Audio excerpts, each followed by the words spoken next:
Have you ever heard a story so unbelievable it made you question everything you thought you knew about luck, fate, and the power of kindness? Picture this: a struggling waitress, her only dream to keep the lights on, stumbles across a drunken millionaire, an arrogant customer who can barely keep his eyes open. She goes out of her way to help him, expecting nothing in return. 1 week later, her world flips upside down. She inherits the very restaurant she works for. Buckle up, because in this real-life drama, life changes overnight, and it all starts with one small act of compassion. Sophia Bergstrom's feet ached. She had been on shift at the opulent La Brise restaurant in downtown Manhattan for nearly 12 hours straight. The restaurant was known for its fine European cuisine, its exclusive clientele, and the subtle glow of its million-dollar chandeliers. Sophia wasn't from this world of glittering fortunes. She was from a modest family in Queens, her mother a part-time nurse and her father a carpenter. College had been a distant dream that never quite fit the budget, so she found herself waitressing to help pay her bills. Despite the hardship, her resilience shone in her warm eyes and gentle sourcils. That night, Sophia was mentally preparing to clock out when a disheveled man stumbled through the ornate brass doors. His black suit jacket was crumpled tie dangling as though it had lost its will. He reeked of whiskey and cologne, an unfortunate mixture.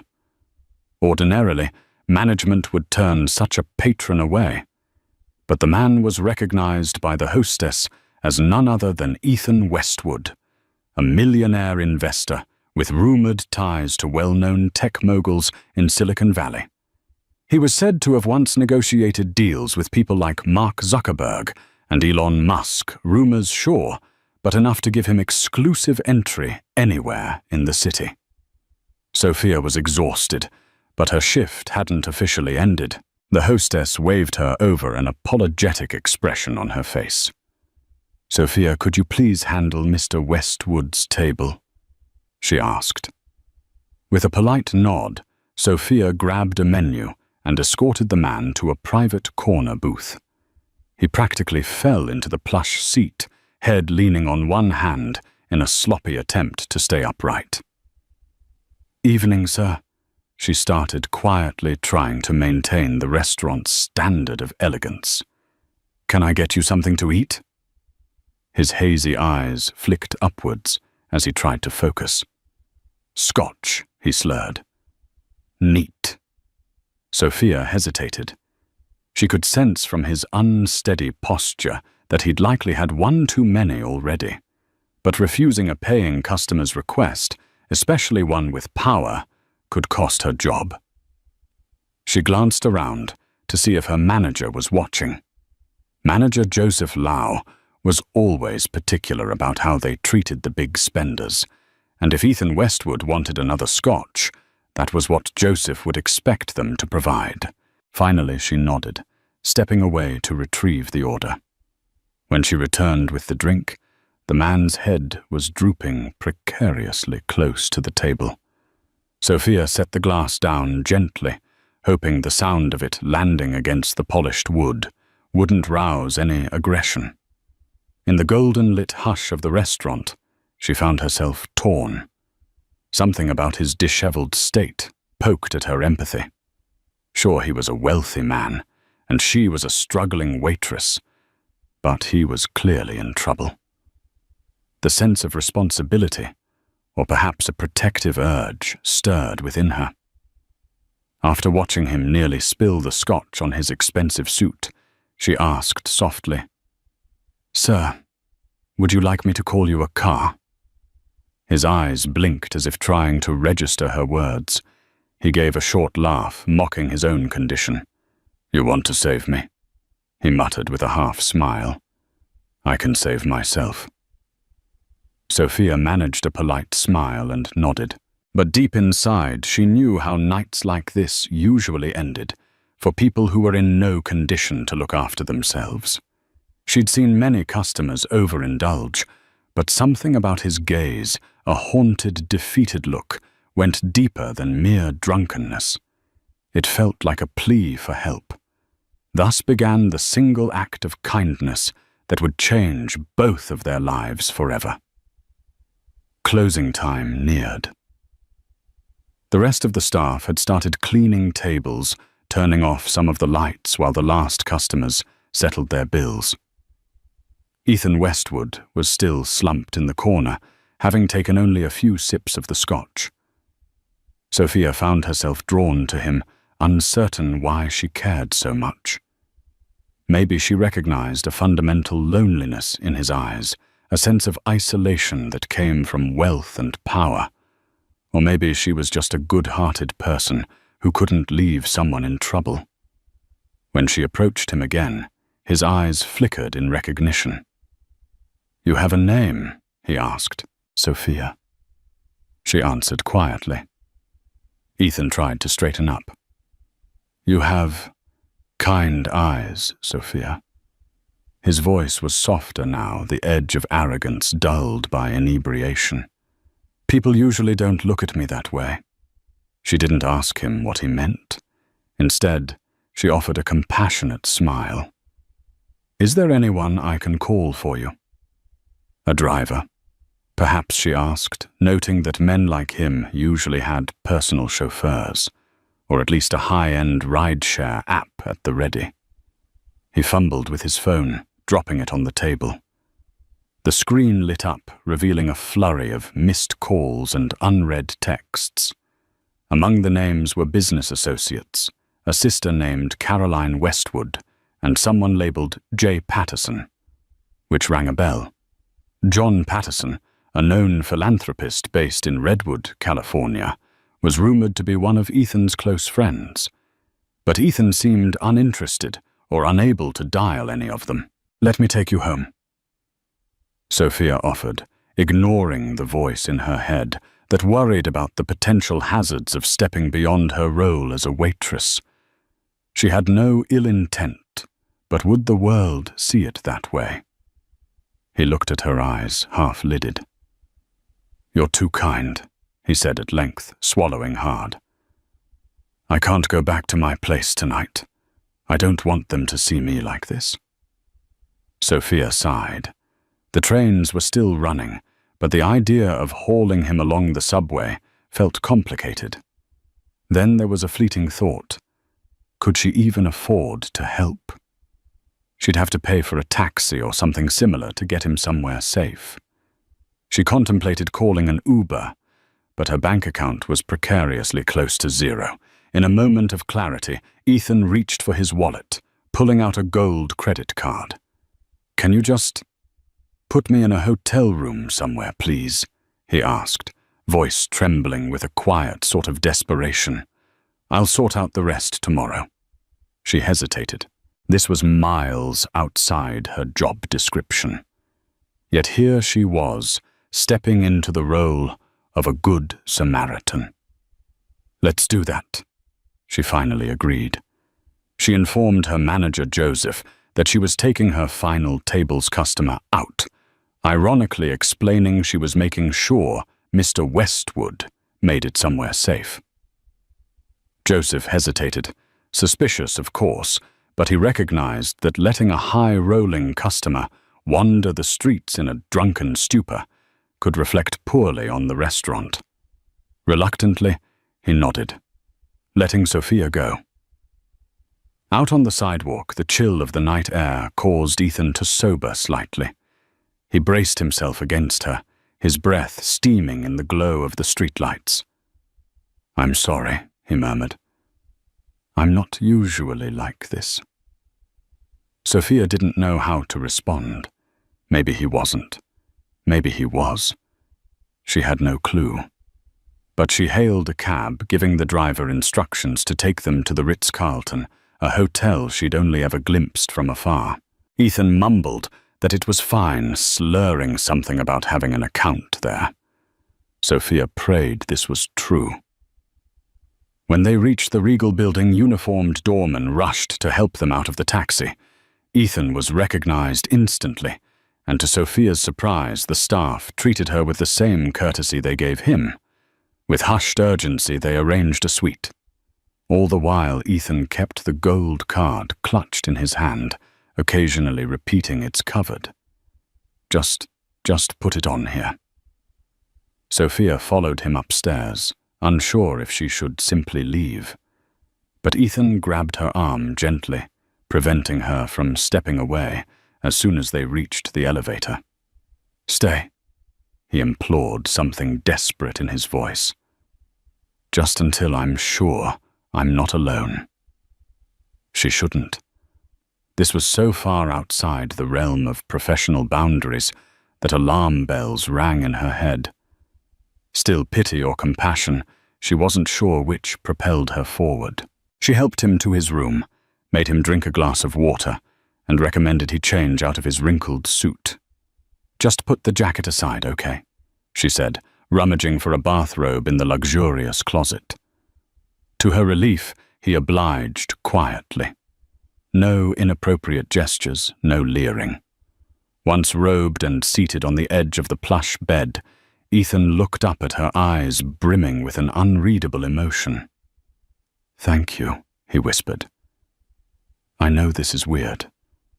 I'm sorry you had to do this." "It's fine," she replied, stepping back. "You should sleep. I'll head home now." He stared at her for a moment, then nodded.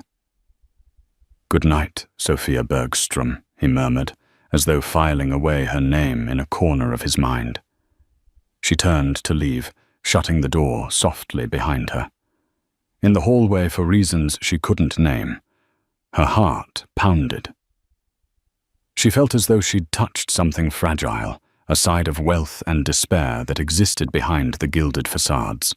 She went home that night with her thoughts spinning, unaware that this single act of kindness would set into motion a chain of events, changing her life forever.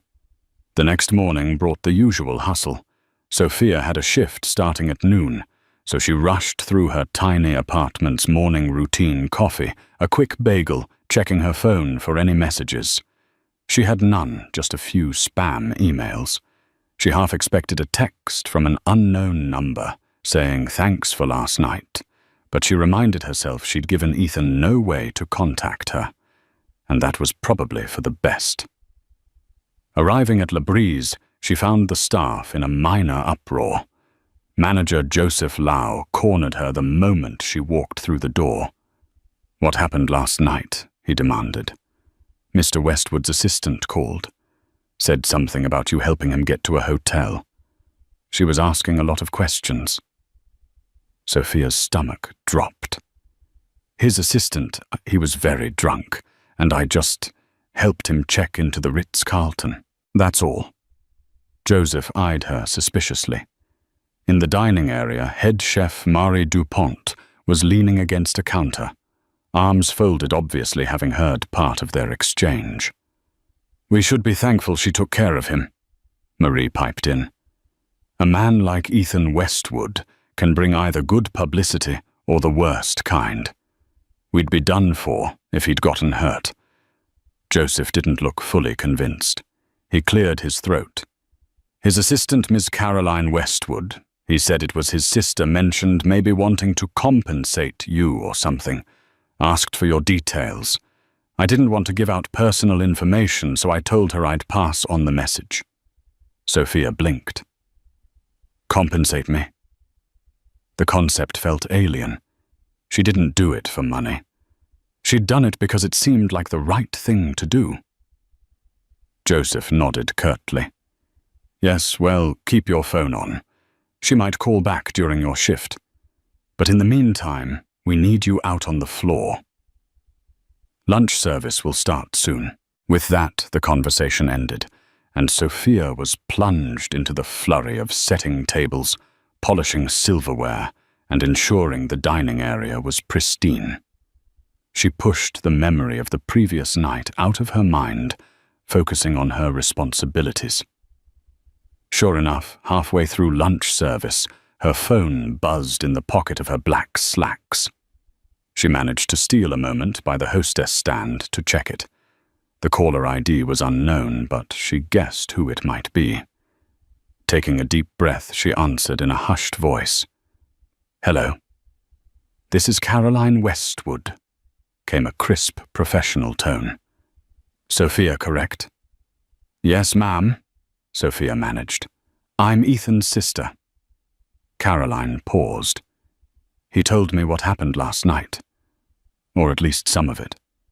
He was fairly intoxicated." A light sigh crackled through the line. "He insisted I reach out to you to thank you for your help." Sophia exhaled softly. "That's really not necessary. Anyone would have done the same." Perhaps Caroline replied, her voice carefully measured, but not everyone would have shown such generosity to a complete stranger, especially after their shift ended. "He's been in a difficult place recently, and I'm grateful you stepped in when you did." Sophia's eyes darted around the restaurant, worried Joseph might swoop in any minute. "How is he?" she asked, surprised by her own concern. "He's recovering," Caroline said, picking her words. "Anyway, he wanted to invite you to dinner as a thank you. Tonight, if you're free. Our family's private chef from Michelin-starred restaurants, Luca D'Angelo, will be cooking. You're welcome to come by our penthouse, no strings attached."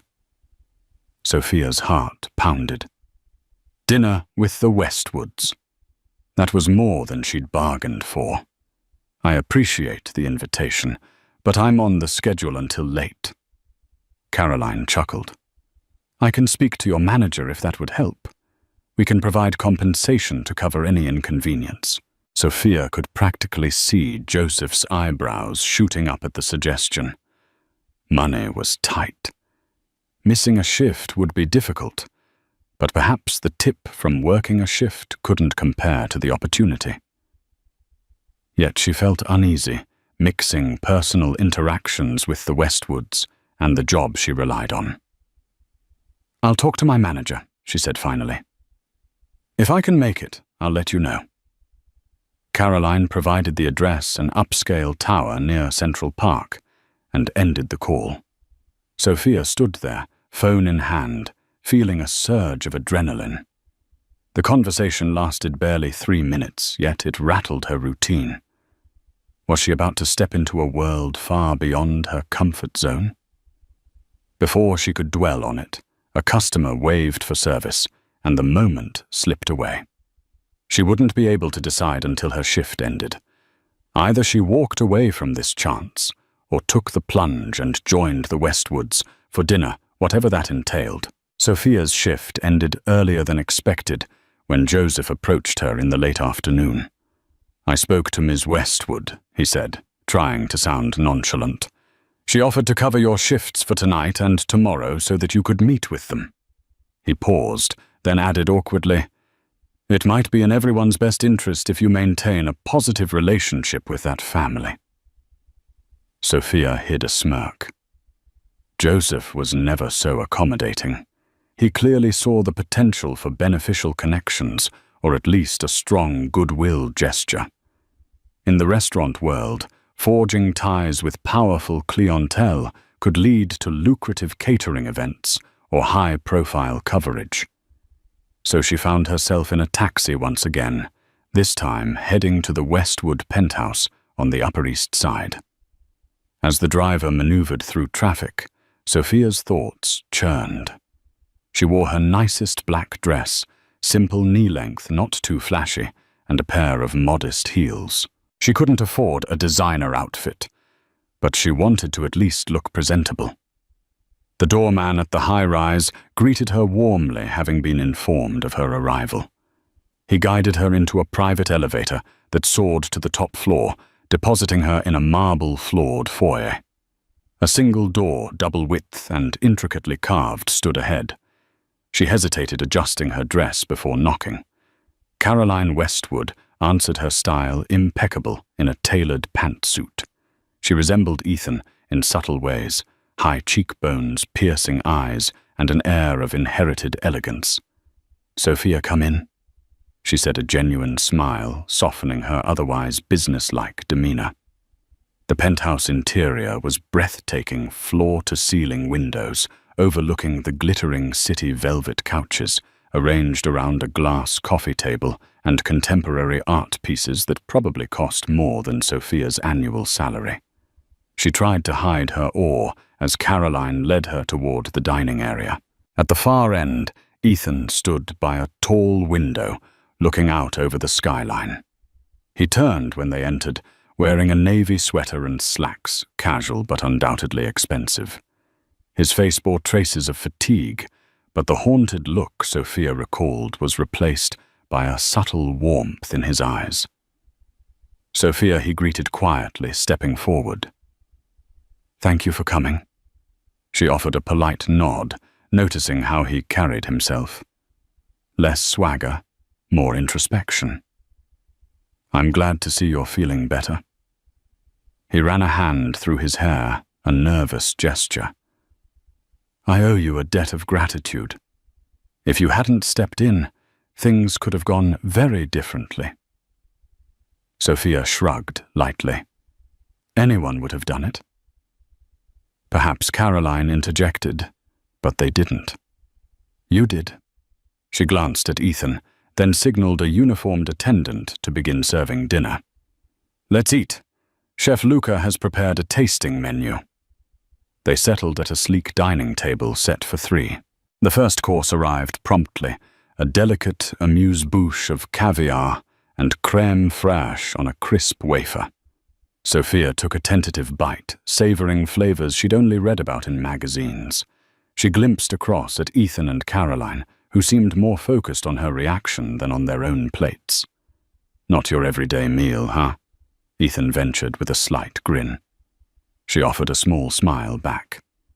"It's exquisite," she admitted truthfully. As the courses continued, an array of lobster bisque, fresh truffle risotto, and seared Wagyu beef conversation flowed in stops and starts. Ethan explained that he'd been in a spiral lately, dealing with immense pressure from investors' board members and personal troubles. Caroline listened intently, but let him do the talking.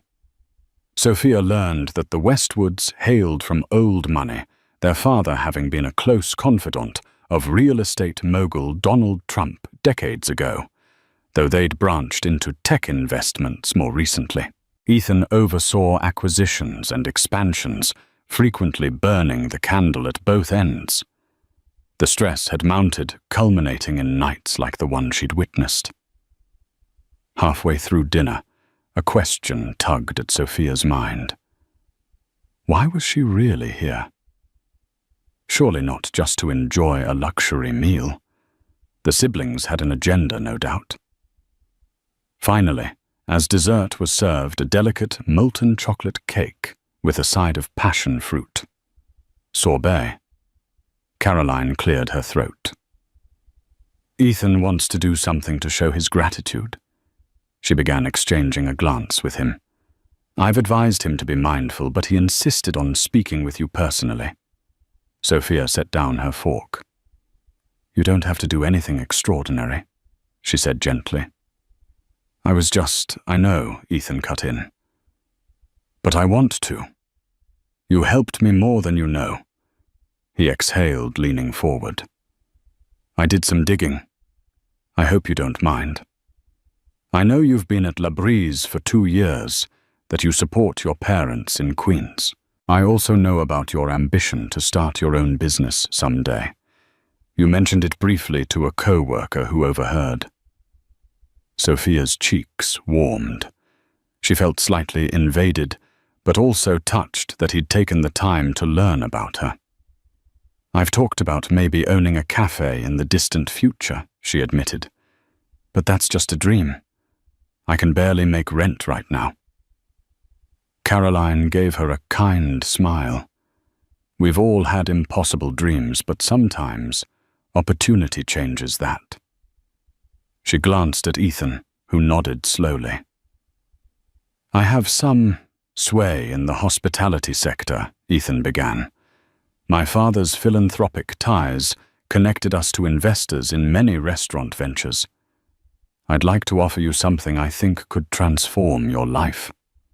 He paused, his gaze intense. "I want to offer you a partnership in La Brise. I'm considering buying the restaurant."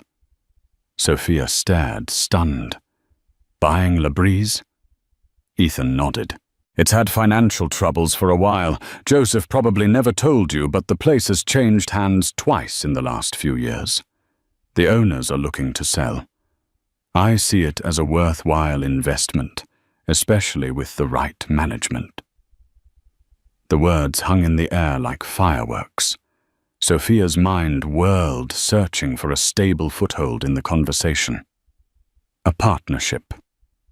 She was just a waitress. It sounded too good to be true, or maybe too complicated to be real. Caroline placed her folded hands on the table. "We would facilitate the purchase. In return, we'd want you to run the day-to-day operations, become co-owner, and keep it afloat. Ethan believes in your capability, especially after hearing how you handle customers like him, for example. We have the capital, but not the right person to run the front line." Sophia's heart pounded. "I don't know. That's a huge responsibility. I'm no restaurateur. I've only been a waitress." Ethan's eyes softened. "We'd have a support team for you, financial experts, legal advisors, mentors. You'd get training. I'm not dumping this in your lap. I'm inviting you to join me. Think of it as a chance to realize a dream sooner than you ever imagined." Silence enveloped them. Sophia fiddled with the corner of her napkin, her mind running in circles. This was a life-altering proposition. Could she possibly say no? And if she said yes, what strings would be attached? She glanced at Caroline and Ethan, reading earnestness in both their faces. They seemed genuine, albeit in a powerful, commanding way that only the ultra-wealthy can project. Finally, she found her voice. "I'd need time to think about it. Talk to my family, maybe." Ethan nodded firmly. "Of course. Take all the time you need." He offered a small but hopeful smile. "Just know that this offer stands, and I promise it's given with sincere gratitude, not out of pity or a desire to control your life. I want to see good people succeed." Sophia spent the next days wrestling with indecision. Her parents, Sarah and Martin Bergstrom, were astonished when she explained the proposition over Sunday dinner in their modest Queen's apartment. Her father, ever the cautious type, frowned deeply. "People don't just hand out co-ownership of a restaurant," he warned. "Are you sure there's no catch?" Her mother, by contrast, saw the bright side. "Sweetie, you've dreamed of owning your own place. Maybe this is the break you deserve." She squeezed Sophia's hand. God works in mysterious ways. Meanwhile, at La Brise, the atmosphere shifted. Word had spread that Ethan Westwood was eyeing the establishment. Manager Joseph Lau was suddenly more deferential to Sophia, tiptoeing around her as if she'd transformed overnight into a powerful figure. Chef Marie Dupont took her aside to share half-whispered excitement. "I've heard about his taste in high-end cuisine. If he invests, we might get better equipment, better marketing. It could be incredible." But with the buzz came suspicion. Some co-workers eyed her with thinly veiled resentment, whispering that she must have seduced Ethan, or that she had something on him. The entire situation unsettled Sophia. She disliked the gossip, the new dynamic that placed her at the center of speculation. All she'd done was help a drunk customer. Days passed without direct contact from Ethan, which felt both reassuring and anxiety-inducing. She missed a text from Caroline, once offering to arrange a meeting with their lawyer. Sophia responded politely, saying she needed more time. She spent her evenings poring over the restaurant's potential finances, reading about co-ownership agreements, and trying to imagine the day she wouldn't just be taking orders, but giving them. Her heart waged a tug-of-war fear of stepping into something that could fail, versus the exhilarating possibility of achieving her dream. One question loomed. Why did Ethan trust her to run such a place? She replayed their conversations, analyzing every nuance, still half convinced there must be a hidden agenda. Finally, she decided to meet Ethan again, one-on-one, to gauge the sincerity of his intentions. She texted him an uncertain swirl in her stomach. To her relief, he replied quickly, "Glad to hear from you. Let's talk. Meet me tomorrow at 2 p.m. at the Central Park West Cafe." The next day, she walked into the cafe, a cozy spot frequented by business professionals. Ethan was already seated sipping a latte, wearing a crisp white button-down shirt.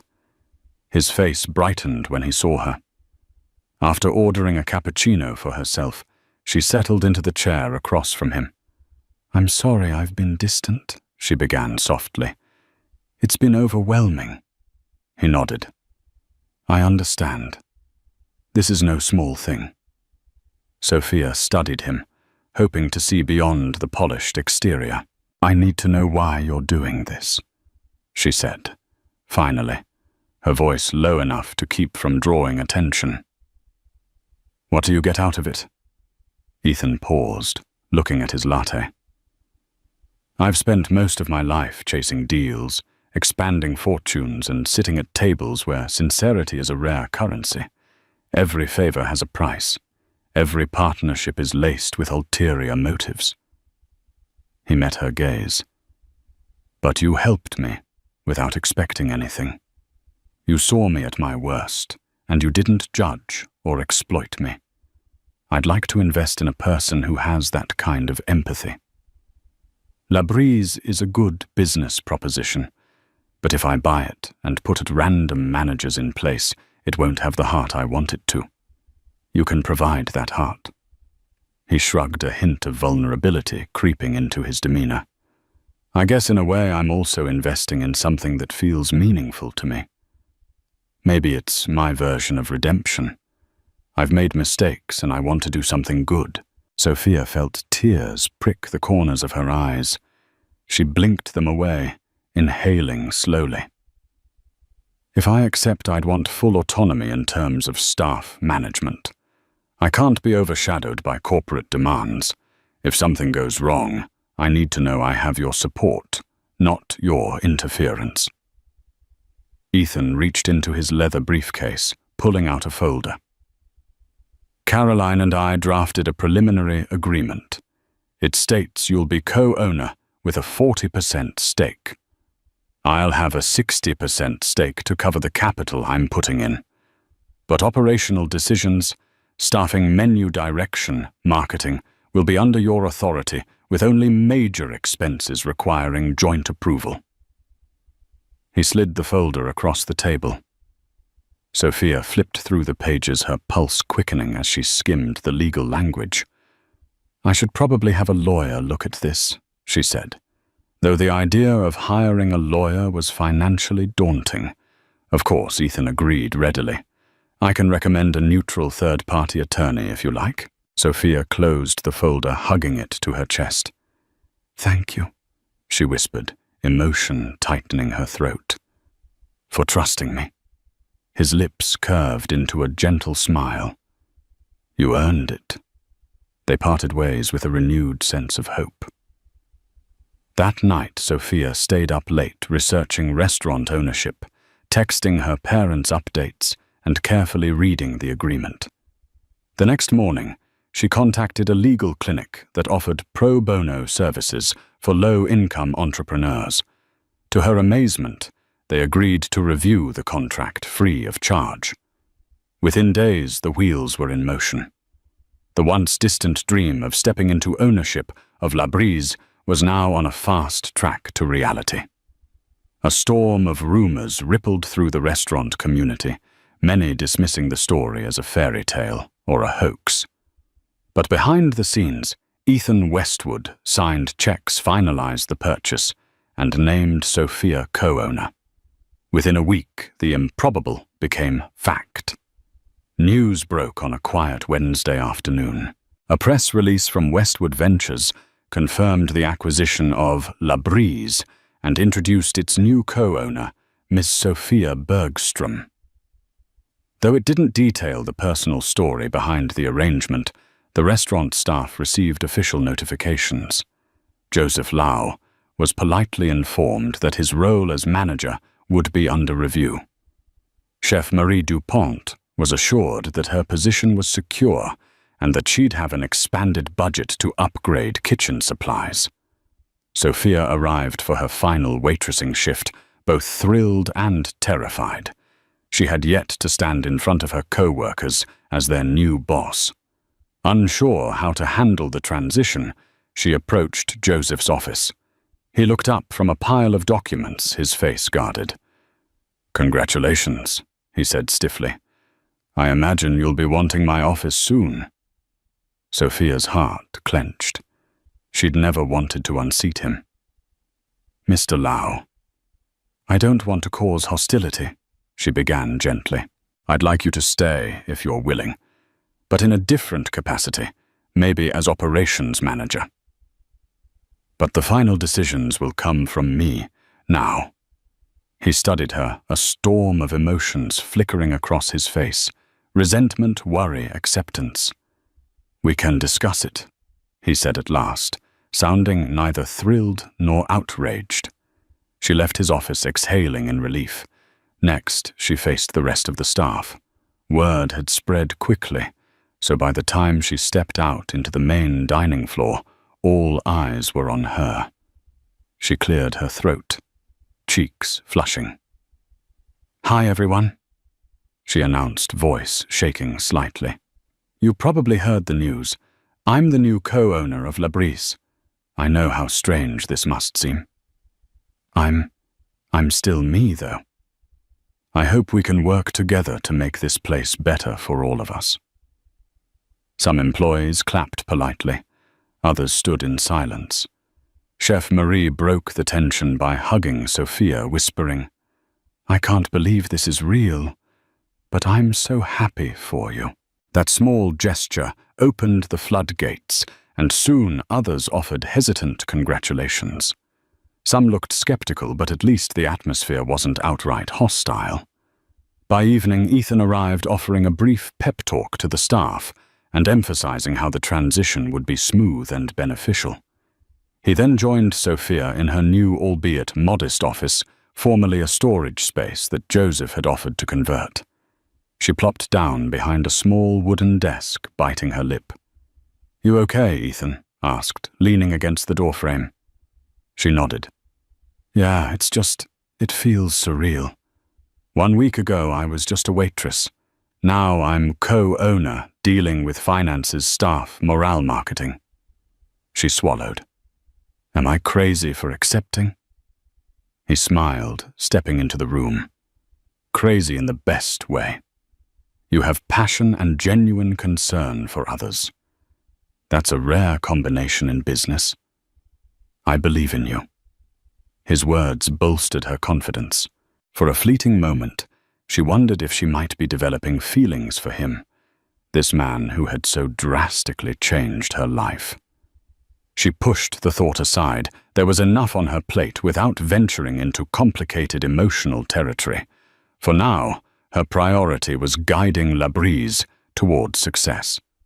The honeymoon period of new ownership didn't last long. Running a restaurant is no small feat, and the staff's loyalty was far from guaranteed. Sophia discovered that Joseph Lau had numerous side deals. He'd been funneling certain high-end orders to a friend's catering business, skimming profits. When confronted, Joseph claimed it was authorized by the previous owners. Without clear documentation, the situation became messy. To make matters worse, some employees doubted Sophia's qualifications. Whispers circulated that she was merely a sugar baby to Ethan Westwood. Sophia caught wind of these rumors one afternoon when she overheard two servers gossiping by the service station. "That's how she snagged the restaurant?" You know, one server hissed. "No wonder. She's pretty and he's loaded. She must have slept with him." Sophia's face burned. She stepped out from behind the pillar, startling them. "Stop," she said, quietly, trembling. "You don't know what you're talking about." The servers shuffled nervously, glancing at each other. One had the decency to look away. The other stared defiantly. "You expect us to believe this fairy tale about helping a drunk millionaire? Come on." Pain twisted in Sophia's chest. She'd risked her job that night purely out of compassion. Now people twisted her kindness into something ugly. She wanted to lash out, to defend herself, but she had to maintain composure as their boss. "If you have issues with my leadership, come talk to me directly. Spread rumors and we'll have a bigger problem." She turned on her heel, tears threatening to escape. The tension in the restaurant felt suffocating. She retreated to her office, burying her face in her hands. When Ethan visited that evening, he found her pacing near the hostess stand, her eyes red. "Bad day?" he asked gently. "Understatement," she muttered, crossing her arms. "They think I slept my way into this. I'm losing staff respect. Joseph's shady deals are only the tip of the iceberg." She looked at him helplessly. "I'm not sure I can do this." Ethan set a comforting hand on her shoulder. "You can and you will." He glanced around, making sure no one was eavesdropping. "Look, let me handle Joseph's situation. I have lawyers and accountants who can dig through the financial records and address any misconduct. Focus on winning the staff over through genuine leadership. Show them you're not some flash-in-the-pan trophy owner." Sophia nodded, inhaling a shaky breath. "Right. I have to remind them I started as one of them, that I care about this place." "But how?" He smiled, an idea forming in his eyes. "You used to be a waitress. You know what they deal with every day. Why not organize a staff meeting where you openly discuss improvements?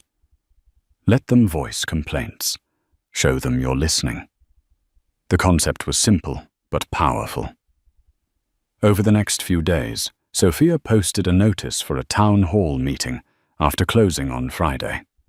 Mandatory attendance for staff, but with pay for their time. She planned to stand up in front of them, no fancy slides, no corporate speak, just honesty.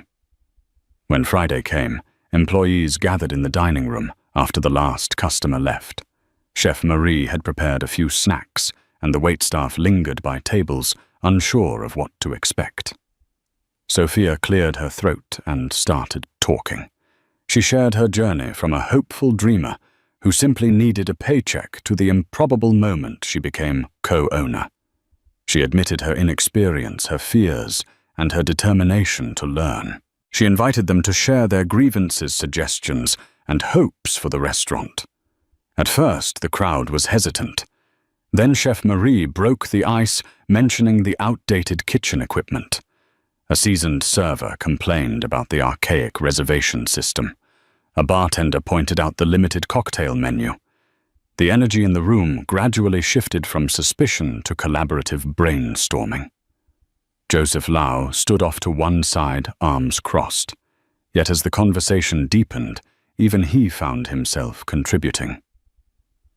"We used to have a live jazz trio on weekends. Customers loved it. But the old owner cut it to save costs," he said, face softening with nostalgia. "Maybe we should bring it back." By the end of the night, they'd compiled a list of actionable changes.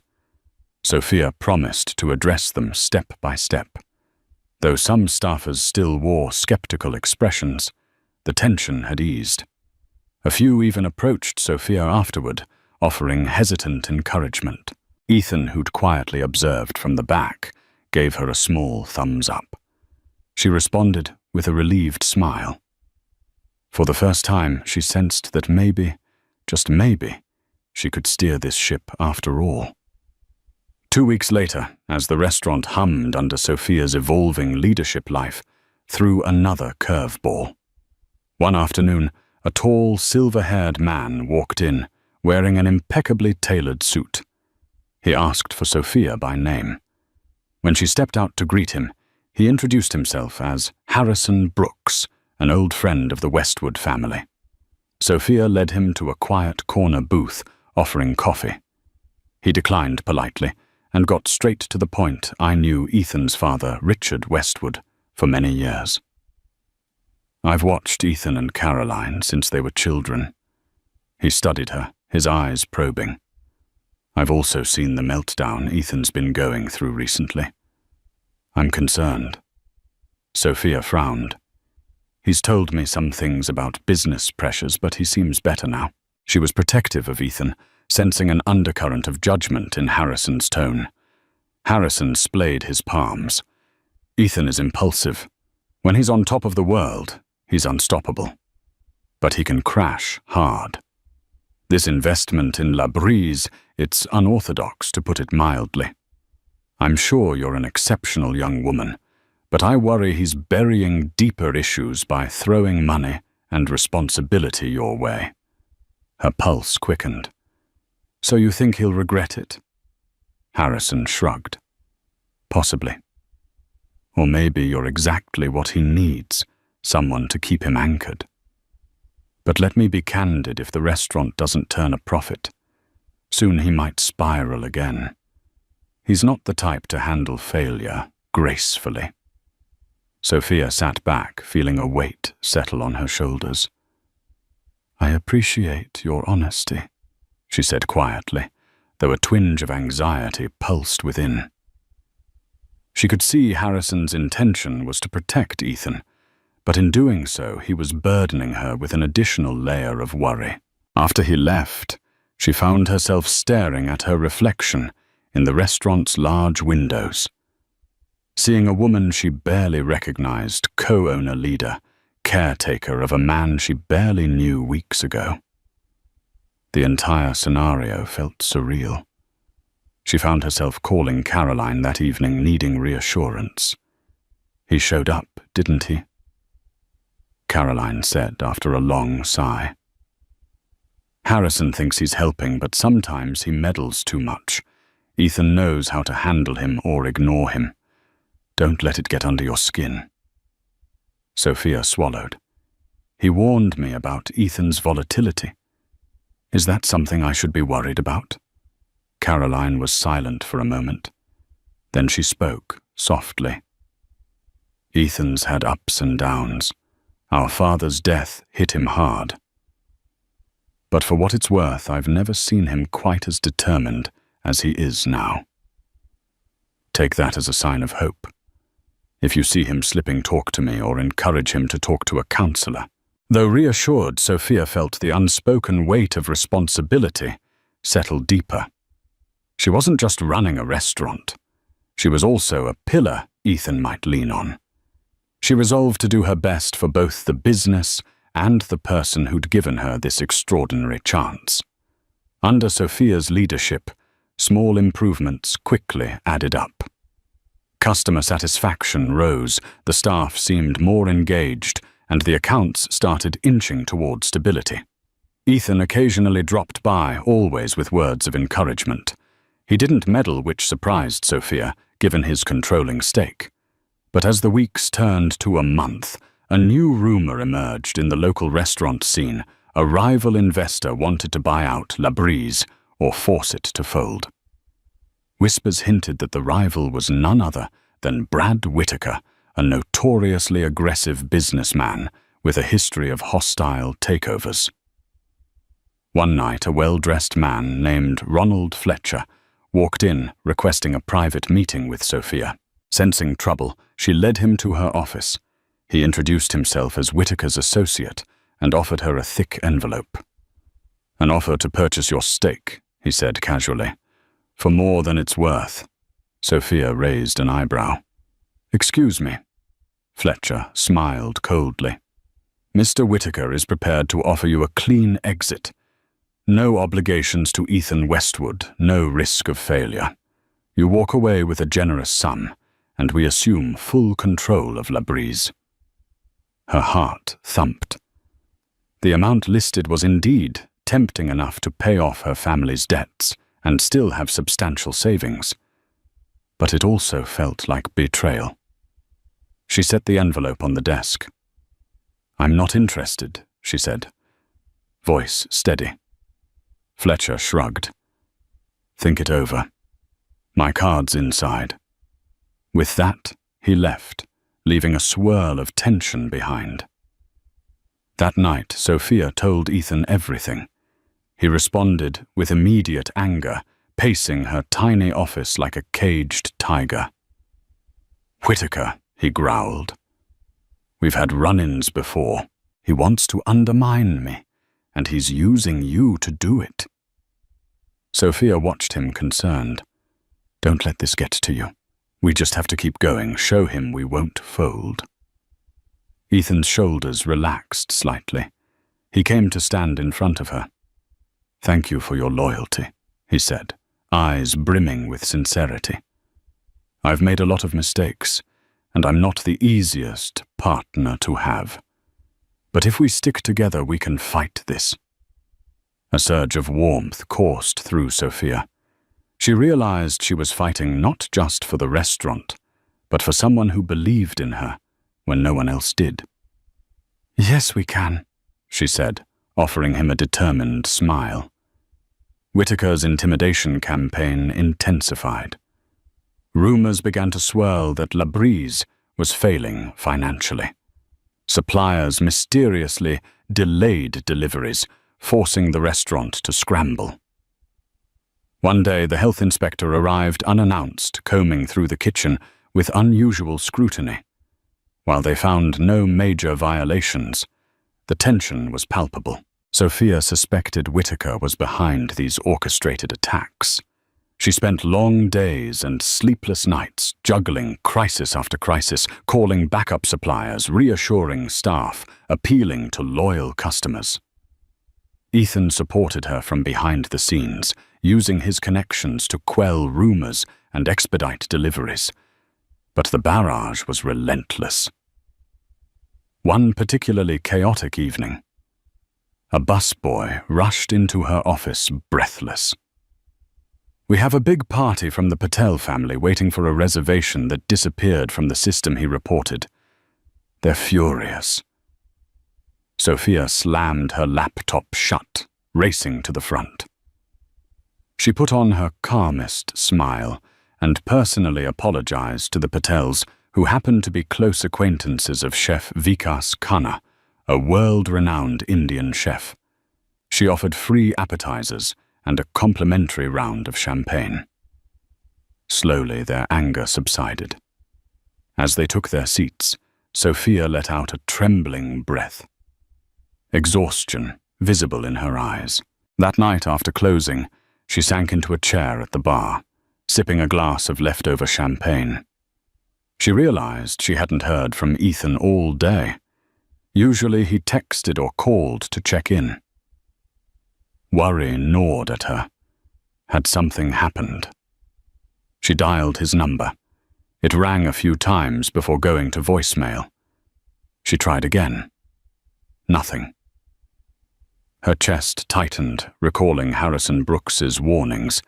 Ethan was prone to crashes. A wave of panic rose. Was he in trouble? She closed the restaurant and took a taxi to Ethan's penthouse. Anxiety raking her nerves. The doorman recognized her, letting her up.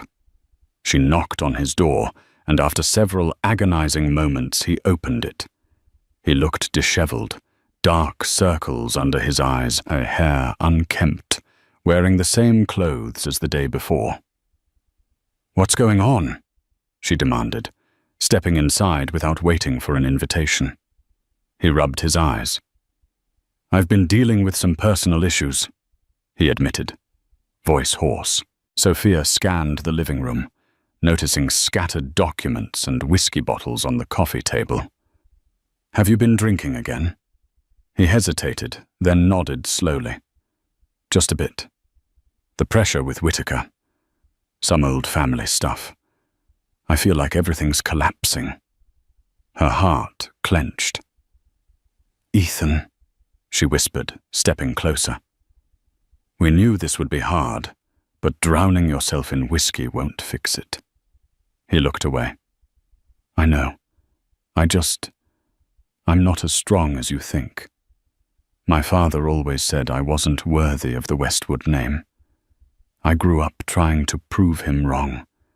Now with Whitaker challenging me, I'm afraid I'll prove my father right." Sophia gently touched his arm. "You're worthy. You made an incredible decision to help me and this restaurant. That took courage." She took a deep breath. "Let's face this together. But you can't disappear on me like this." Their eyes met a current of understanding passing between them. Slowly, Ethan poured the remaining whiskey down the sink, turning the tap on to rinse it away. "You're right," he said, voice rough. "I'm sorry." In that moment, a bond formed that transcended business. They were two flawed people navigating an impossibly high-stakes world. With renewed resolve, they returned to the drawing board, plotting ways to outmaneuver Whitaker and secure Labrise's future. With Ethan back on track, they coordinated a plan. Ethan tapped into his network, inviting influential food critics, socialites, and local celebrities to a grand reintroduction of Labrise. Chef Marie designed an innovative tasting menu that highlighted French technique fused with global flavors, an homage to the restaurant's name, which meant the breeze. The big night arrived. The restaurant sparkled with fresh decor, the staff elegantly attired, the air buzzing with anticipation.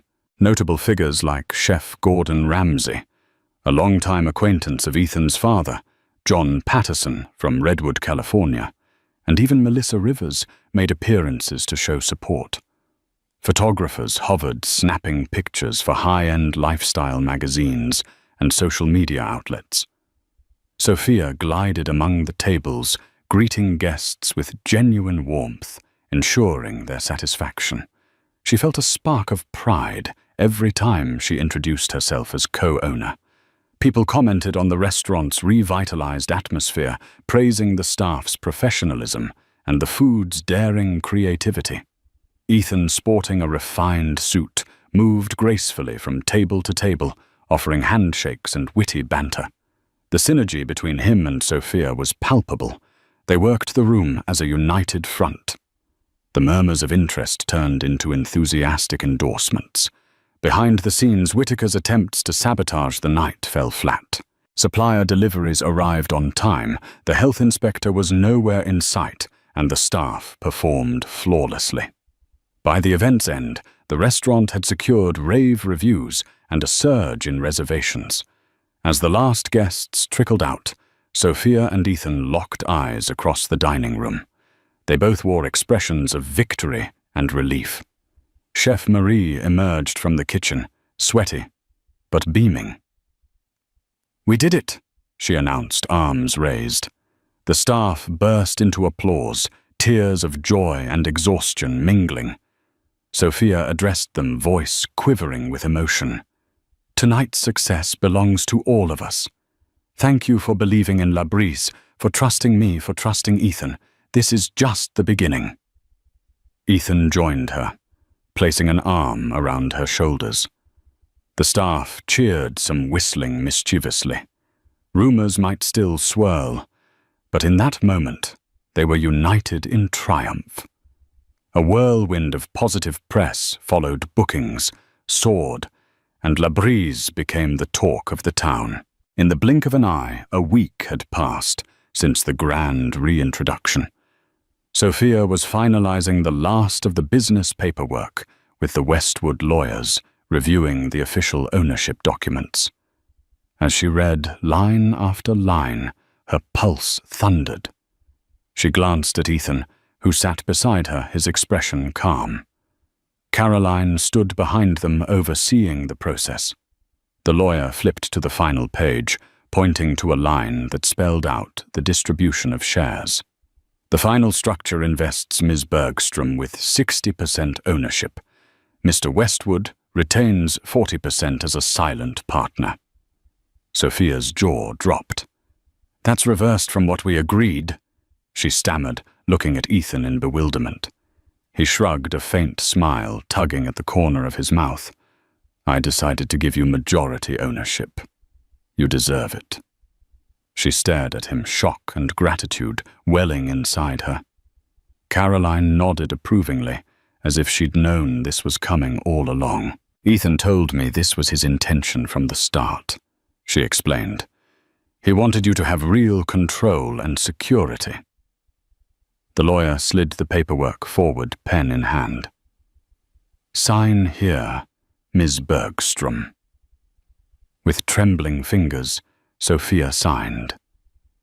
In that moment, her life transformed. She wasn't merely co-owner. She was the principal owner, the woman in command of La Brise. The memory of that fateful night flashed through her mind, the drunk millionaire stumbling in the choice to help him a taxi ride to the Ritz-Carlton, and all the drama that had followed. Now she held the keys to her dream. Ethan clasped her hand. "You did this, Sophia. You earned it." Tears formed in her eyes. "Thank you." She whispered words inadequate to express the magnitude of her gratitude. After the legalities were complete, they stepped out into the restaurant together, greeted by the team that had become a family. Joyful applause erupted. Sophia looked around, overwhelmed by the surreal turn of events. Indeed, in just 1 week since the grand reintroduction, she now owned the very place she once struggled to keep afloat as a waitress. The staff and patrons congratulated her, their voices merging into a celebratory hum. Chef Marie ushered in a small cake iced with the words, "To New Beginnings." Joseph Lau, who had since adjusted to a new role, approached quietly, offering her a solemn nod of respect, an acknowledgement of how far she'd come. Ethan leaned in, murmuring into her ear, "Congratulations, boss." Sophia laughed, tears breaking free. "All because I decided to help a stranger when he was at his lowest," she thought. Life could be strange, unfair, and magical all at once. In that instant, she realized a profound truth. A single act of kindness could indeed change everything. And there you have it, an unbelievable chain of events triggered by one small act of compassion. Sophia Bergstrom. Once a humble waitress just trying to make ends meet, is now the proud majority owner of the very restaurant she used to serve in. From battling rumors to shutting down rival takeovers, she faced every storm with resilience, proving the power of empathy and fortitude in a cutthroat world. Now, as you reflect on this remarkable journey, ask yourself, what could one selfless moment do for you or for someone else if you dared to help when it seemed no one else would? If you've been inspired by Sophia's story, make sure to like, share, and subscribe. Help us spread the message that hope, friendship, and pure-hearted perseverance can conquer the toughest odds. Thank you for listening, and remember, the next big change might be just one good deed away.